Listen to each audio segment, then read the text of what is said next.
just kind of asks where your child goes to school. So if you could take a moment to fill that out, that would be greatly appreciated.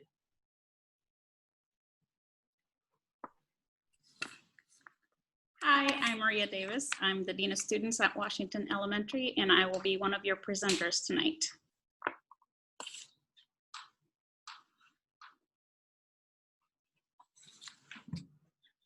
Hi, I'm Kim Dennis. I'm in the library at Mackay Elementary, and I'm going to start us off. Welcome. We're going to talk a little bit about the Brain Smart Start to start off. It's a structure that helps get kids in a spot where they're ready for optimal learning state. Even during the best of times, kids can come to school with stresses and concerns, no matter how carefree we think their life might be. They might have a restless night or a concern about something, or maybe they had an argument with someone. But now the world has added COVID and smoky skies and political divisions and a different routine and a different way of going to school. And so that adds even more stress. Research shows that children can only learn when they feel physically and emotionally safe. And after all that, I'm thinking I need to pause and have a couple breaths. Let's all take 3 deep breaths.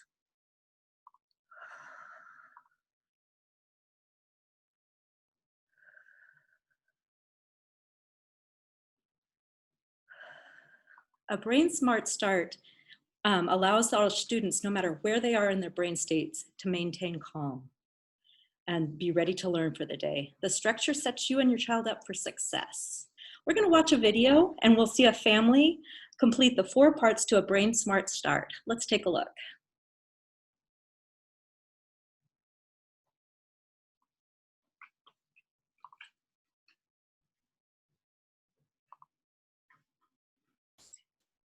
I'm Mara Spencer. I'm a certified instructor from Tallahassee, Florida, and I am here to talk to you about the Brain Smart Start. My family starts every morning off with a Brain Smart Start before we go to school, and now that we're home and doing schooling from home, we're doing Brain Smart Starts often throughout the day. A Brain Smart Start helps to get their brains and bodies ready to learn. So anytime that there's chaos or we're transitioning into another activity, a quick little Brain Smart Start is all we need to get moving again.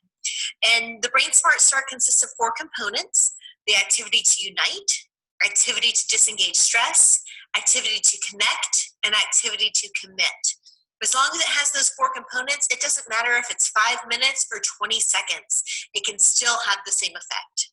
The activity to unite is getting everybody in the house in the same place at the same time for the same purpose. So it can be a song. Some of you who follow conscious discipline know that we sometimes do the Get Ready song or the Waddle Yacha or something fun like that, but it doesn't have to be one of our songs. It can be any song. My family does a Brain Smart Start dance party. So whoever's calling out that day gets to pick the song, so it changes every day. It also doesn't have to be music. It can just be a call and response. Hey, hey, what? As long as they're doing same time, same place, same purpose, it can be anything. Clap a pattern, they clap it back. So we're getting everybody on the same page, which even though we're all in the same house, getting on the same page is sometimes kind of hard. And that is the first component, the activity to unite. Second is the activity to disengage stress. Now more than ever, working from home is stressful. My husband works from home all the time, and I work from home a lot of the time, and it's stressful to try and get your work done and take care of the kids and now do schoolwork and not know what's really going on and having to be flexible, and everything's changing day to day, and so our body has an excess of cortisol right now. Cortisol is the hormone that is produced when we have a lot of stress and we're carrying stress in our bodies. And it's the enemy of learning because it restricts your blood flow. It tightens your muscles. You don't feel good when you have a whole bunch of cortisol going through your body. So we've got to get it out. We've got to disengage the stress. The best way to do that is deep belly breathing. So just that act of taking that deep breath in, That's getting the cortisol out and the oxygen in. So you can do, if you're into yoga, you can do stretching. You can do the ear rubs. We're rubbing all the way down because there are pressure points there on those ears. So there are lots of things that you can do, but taking that deep belly breath is the most effective way to disengage the stress and get rid of the cortisol. And if your kids know how to be a star, smile, take a deep breath, and relax. I like to call that the triple whammy. Cortisol out, oxygen in, and just the act of smiling, just those muscles going upward towards your brain. That's a great look. Just that act of smiling is going to release endorphins. Cortisol out, oxygen in, endorphins. So disengaging the stress. And you guys know the more often you are stressed throughout the day, and if you don't release that stress, it's just going to build, and it's going to build, and it's going to build, and then you're going to get triggered, and you're going to blow. So disengaging that stress, not just in the morning, but any chance that you can get, anytime you feel your body kind of tense up, take those 3 deep belly breaths and get some of that cortisol out. So that's activity to unite, same time, same place, same purpose. Disengage the stress, cortisol out, oxygen in. And the third component is activity to connect. As human beings, we require a sense of belonging. And how lucky we are to be born into families where some of us have that sense of belonging. And right now, the kids are looking at us for connection. It's like we can't give them enough, right? You know, you connect with them and then you go, all right, I'm going to go work for a little bit, and here they come. Oh my gosh, they're right there again. They're wanting our presence. They're wanting to know that they're safe and loved during this time of unknowingness. And so just taking a moment to be present with them. I'm not saying you have to keep stopping your work because the work has to get done. I'm just saying to take 3 seconds to be present. Give them your eye contact. Wish them well. Give them a hug or a high five, some words of encouragement. Just that physical touch and playfulness, your presence and your eye contact will help go such a long way right now. So unite, same time, same place, same purpose. Activity to disengage the stress, deep belly breath, connect with them be present with them and playful. And 4 is our activity to commit. We're teaching the kids to bring their actions and their choices into their own consciousness. And we know as adults, this takes practice. It's not the easiest thing to do. So we're helping to raise responsible human beings by bringing their actions into their consciousness and helping them to make commitments each day. So you can have a broad commitment, like you're willing to keep it safe by using gentle hands. We're willing to listen to our safekeeper's words. For our younger kids and our toddlers, we love to use our safekeeper ritual, which is our constant commitment. It's our commitment to them that we're going to keep them safe, and it's their job to help keep it safe.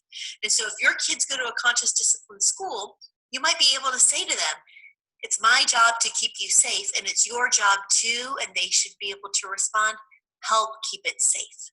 And if they can't, now's your time to get to do that so that they know that their job is to help keep it safe. But then we have to talk about what safe looks like. Gentle hands, listening ears, what does that look like? And practice it. Practice it when they're ready to learn. So activity to unite, same time, same place, same purpose. Disengage the stress, cortisol out, oxygen in, endorphins. Connect with them, eye contact, touch. Be present and playful, and make a commitment. Make a family commitment or individual commitments, whatever works best for your family.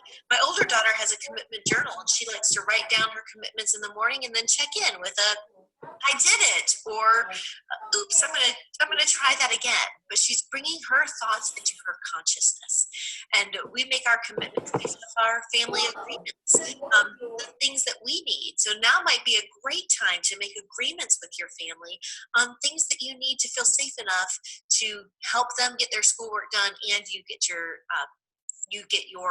job done too. So for right now, I'm just going to stick with the Brain Smart Start. I can go on all day.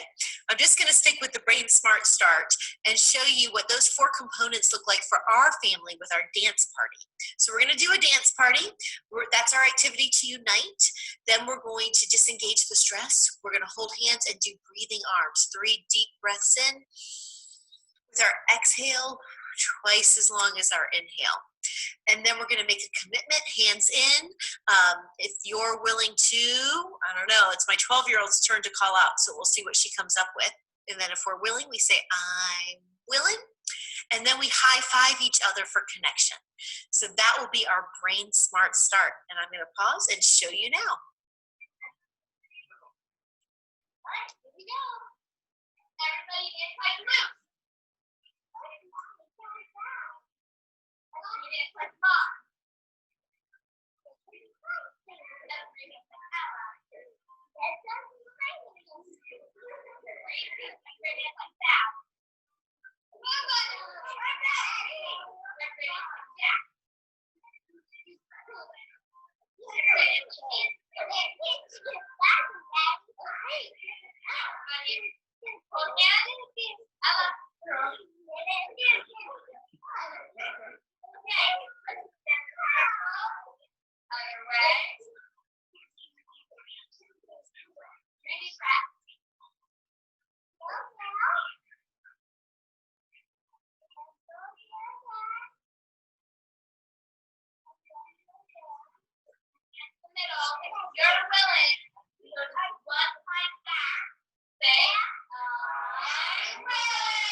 That's our Brain Smart Start. And if you notice, Ella Kate was telling you to blow gale. So if you've watched Frozen 2, take that deep breath in and blow gale out.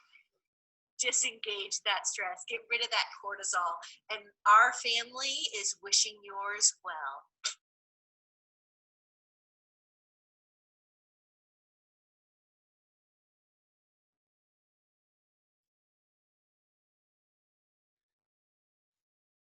Our next part, we're going to talk about our school structures. So we're going to take a look at the structures that we use in our classrooms, and you can also use those structures in your home. The first one is the Safe Place. The Safe Place is a self-regulation center. Children go there to learn and practice active calming techniques.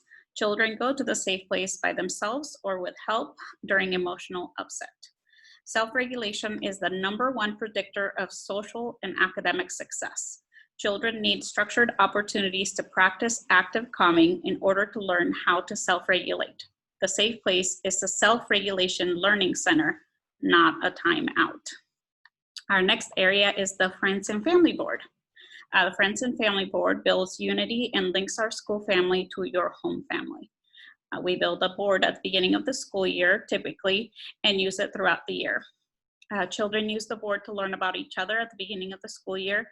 They enjoy looking at our board throughout the year to visit with family members that they miss. The next part is the job board. The job board provides a way for every child to contribute to the well-being of the group.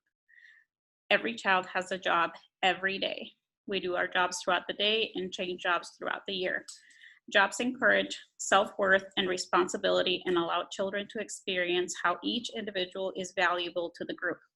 Age-appropriate tasks build self-help skills at any age.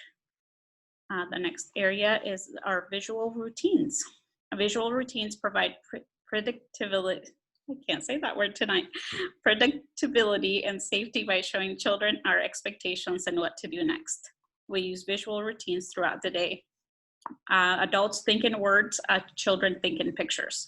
By using pictures to show children what to do, we provide consistency and help them understand our expectations more clearly. Children must understand exactly what to do before they can do it. And our last area is the time machine. The time machine is our conflict resolution tool. We use it to go back in time to redo hurtful interactions in a helpful way. And we use it as needed whenever there's a conflict. Children are constantly testing limits and infringing on each other. The time machine uses hurtful acts as opportunities to teach new skills. The basic steps are to ask for willingness, breathe deeply, commit to change, learn a new skill, and connect to show the relationship is still whole. Now Jolene is going to talk to us about our brain states.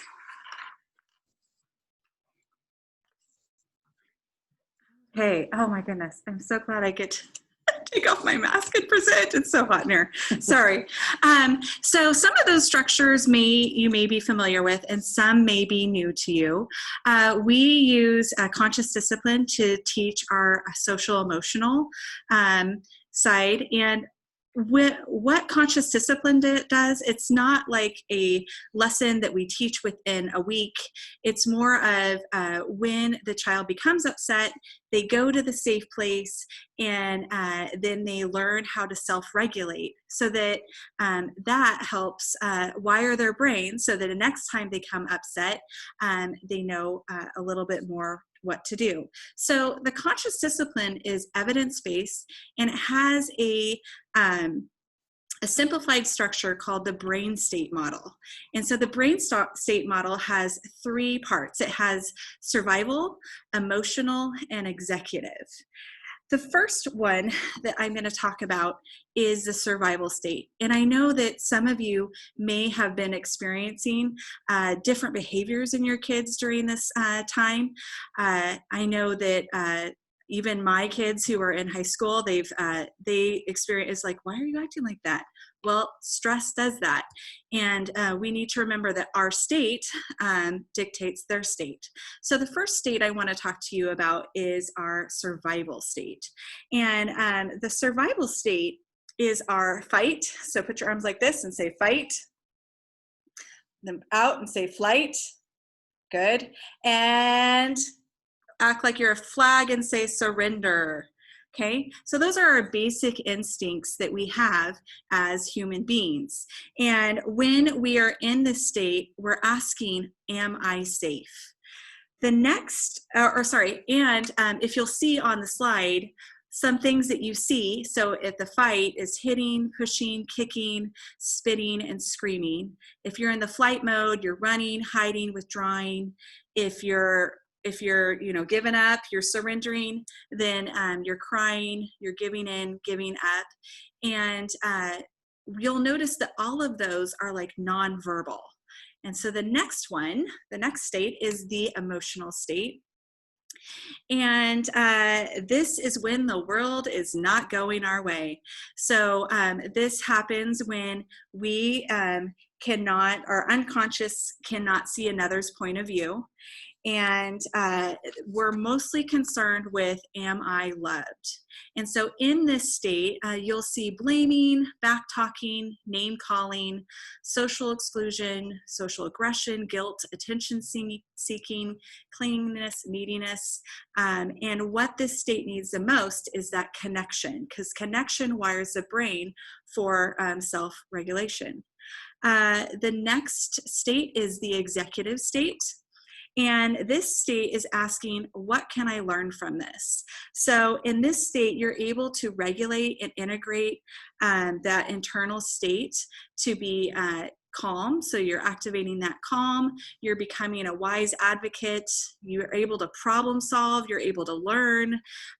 You're able to show others empathy. And that state is very helpful when you're learning or you're trying to problem solve. So conscious discipline empowers us to be conscious of our brain and body states, and not only our children, but ourselves. And with those states, we understand how to respond to a child's upset, whether they're having verbal or nonverbal upset. We know that if a child is in that emotional state, they're not able to problem solve. And so we need to learn how to move them from the state so that they can get to their executive state. And so right now we are going to watch a video, and we're going to let Dr. Bailey, who is the originator of conscious discipline and the I Love You rituals, tell us a little more about them.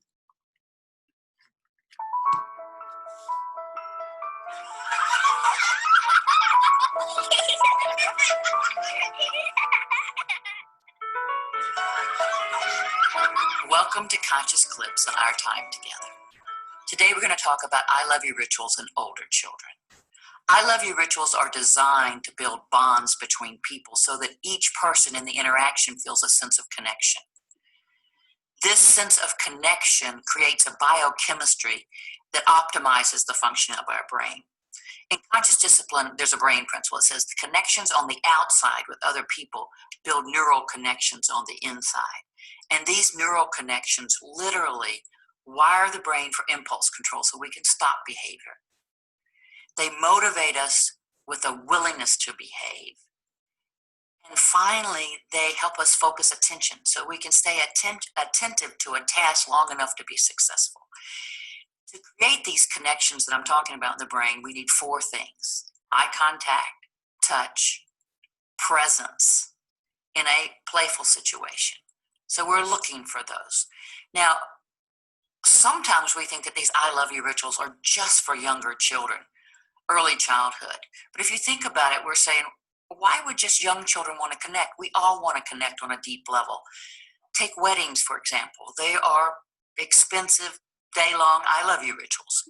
Take football games. Grown men are making eye contact. They're doing a lot of touch. They're body slamming each other in the head, patting each other on shoulder pads in a very playful situation. So all of us need these connections. So how do we go about doing this with older children? I think one of the things is people don't like the term I Love You rituals. They'd like to think of it, this is team building. But in essence, we're saying the same thing. So how do we go about doing this with our older kids? 3 things I'd like to share with you today. 1, use music and movement that they enjoy. Watch a clip now of some 5th graders doing a song, I Wish You Well. Notice how they're making eye contact, touch, and they're very, very playful with each other. My heart to your heart, I wish you well. My elbows to your elbows, I wish you well. My back to your back, I wish you well. My eyes to your eyes, I wish you well. How can we help everyone we know? How can we help each other grow? Sometimes it's hard to know what to do. Wishing them well connects me to you. Wishing them well connects me to you. And wish your neighbor well. My knees to your knees, I wish you well. My shoulders to your shoulders, I wish you well. My hip to your hip, I wish you well. My hands to your hands, I wish you well. I wish you well. I wish you well.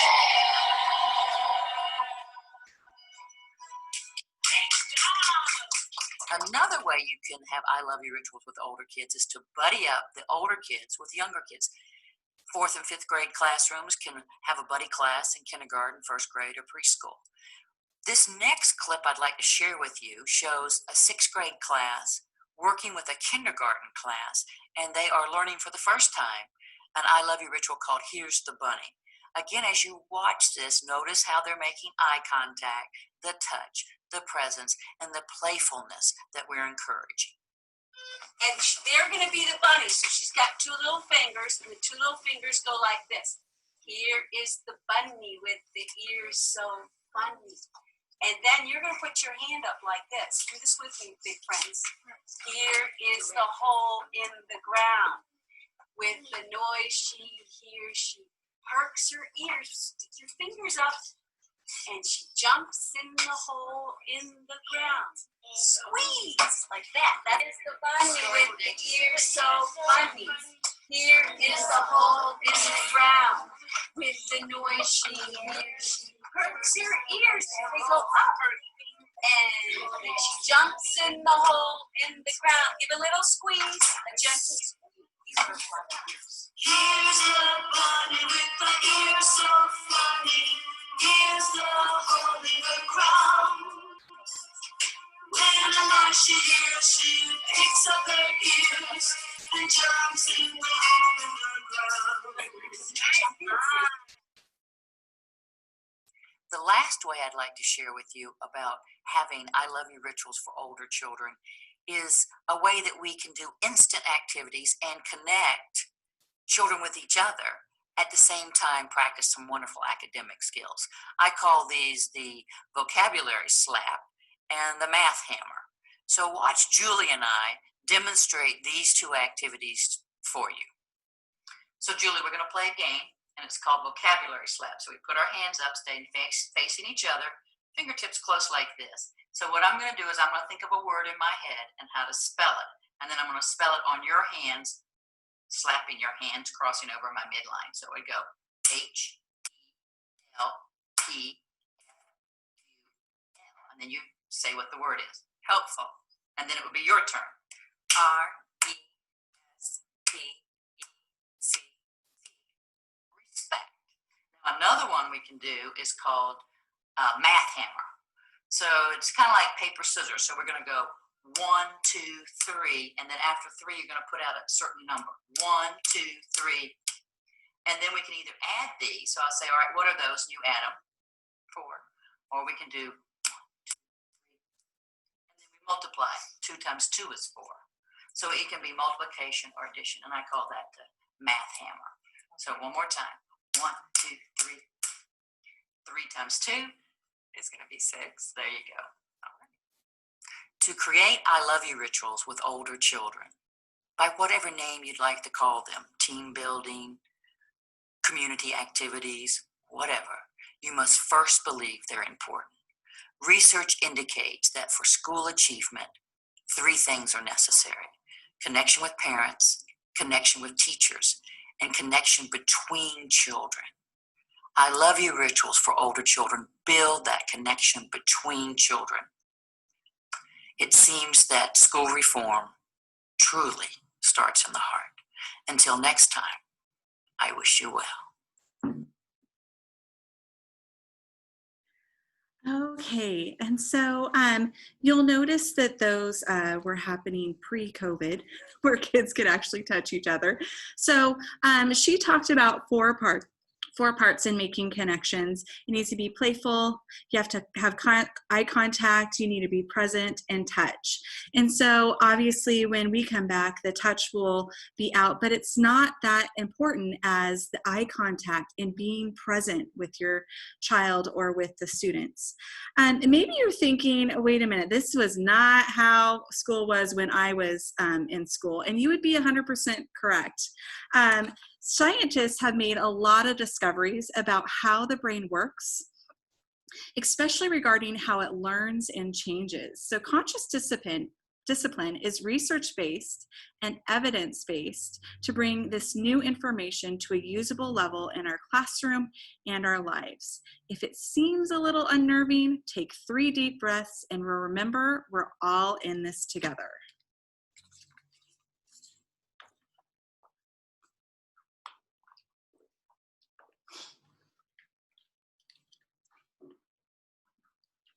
So you see on your slide now, make and take learning expectations, or actually I see that. We're gonna do the make and take. So take a minute and get something to write with and something to write on.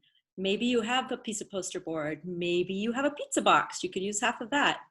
So go get something to write with and something to write on.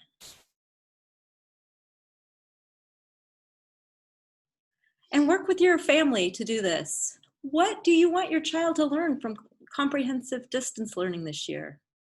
What is important for your child to know? What do you value? And what should your child's learning space look like? What should it sound like?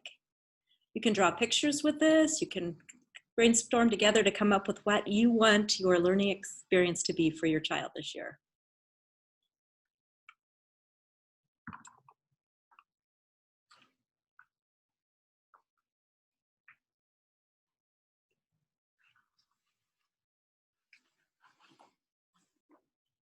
Ah, glasses are getting caught. So you have about 10 minutes to talk to your family if you have family right there next to you, or brainstorm some ideas on your own. You have about 10 minutes to do that, and then we'll kind of reconvene back here for the next part.